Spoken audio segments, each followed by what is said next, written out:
Apex News, India, Northeast. नमस्कार, मैं हूं रिप्का एसलिंगडो। एपेक्स न्यूज इंडिया में आपका स्वागत है। आइए डालते एक नजर आज की सुर्खियों पर।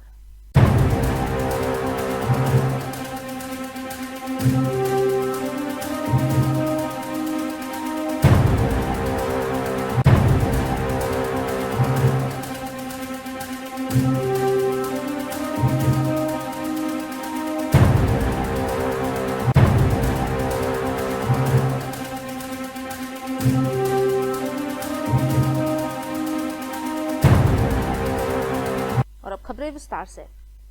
मेघालय राज्य कैबिनेट ने गारो हिल्स ऑटोनोमस डिस्ट्रिक्ट काउंसिल यानी GHADC का कार्यकाल 6 महीने के लिए बढ़ाने का फैसला किया है। Deputy chief minister Preston Tynsong ने बताया कि इस एक्सटेंशन से काउंसिल को नियमों में संशोधन पर विचार करने का समय मिलेगा, जिससे नॉन ट्राइबल्स की भागीदारी पर रोक लगाई जा सके।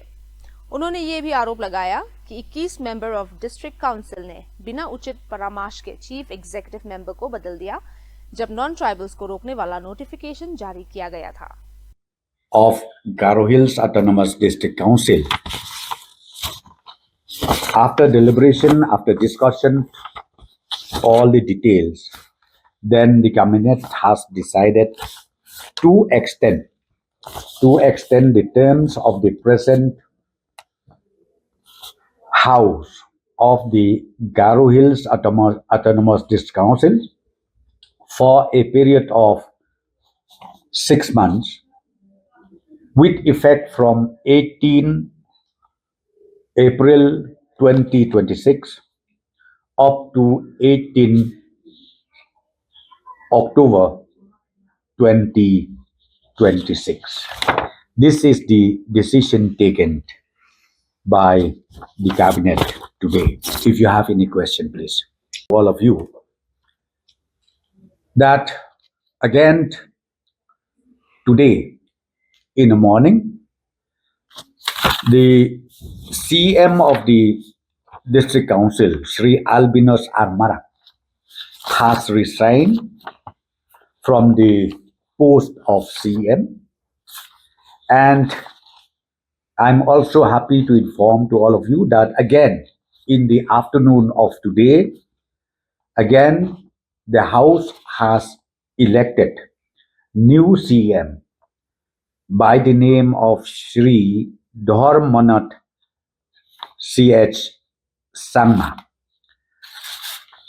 So the new EC is now in place again, and with the decision taken by the cabinet today to extend the term of the house for another 6 months, now we leave it to the wisdom of the new executive committee to take a call on the issue of scheduled tribe or on the issue of contesting election both by tribal and non-tribal, as far as Garo Hills Autonomous District Council is concerned. It's the common phenomena. You can't just say like that. Since about 21 MDCC, I think you knew it well, that day before yesterday, they paraded themselves and met the Honorable Governor. All the 21 of them, as per the rules, since they are there 20 and above. So the governor ultimately, in his wisdom, take a call or take a decision. And accordingly, that day, he decided that the issue of CEM or the issue of leadership needs to be proved inside the house. That's why special session was called, because you need to understand, chairman of this council is the elected post. It's a constitutional post. If you want to remove, it should be inside the house, not outside the house. It should be inside the house, prove the majority. But let me just tell you one thing. Today, before the session starts, the former CM of this council, Shri Albinos Armara, he submitted his resignation well before he faced the no confidence inside the house. There were some differences between the party and the CEM, outgoing CEM. Sorry? There were some differences between NPP. अंतर्राष्ट्रीय खबरों में reports के मुताबिक पाकिस्तान ने अफगानिस्तान के काबुल में एक भयंकर एयर स्ट्राइक की है, जिसमें एक हॉस्पिटल को निशाना बनाया गया। लगभग 400 लोगों की मौत की आशंका है। ये हमला रमजान के आखिरी हफ्ते में हुआ बताया जा रहा है, जिससे हॉस्पिटल पूरी तरह तबाह हो गया। अफगानिस्तान ने इस पर कड़ी प्रतिक्रिया देते हुए चेतावनी दी है कि इसका जवाब बहुत ही खतरनाक होगा और पाकिस्तान इसे कभी नहीं भूल पाएगा।